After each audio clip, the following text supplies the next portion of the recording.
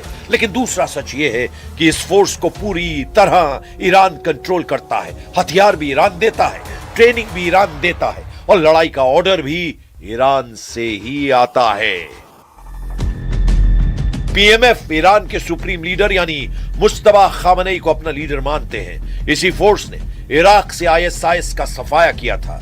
अगर ये 2 लाख लड़ाकों की फौज कुवैत और सीरिया की तरफ बढ़ी तो समझ लीजिए कि ईरान युद्ध एक इलाकाई युद्ध में तब्दील हो जाएगा और फिर ग्राउंड ऑपरेशन के काउंटर अटैक की जद में अमेरिका के साथी देश भी जाएंगे।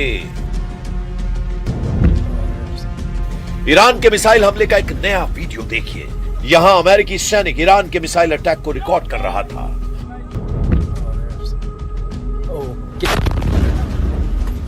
ऐसे ही हमले बता रहे हैं कि पूरे पश्चिम एशिया में अमेरिकी अड्डे सुरक्षित नहीं हैं।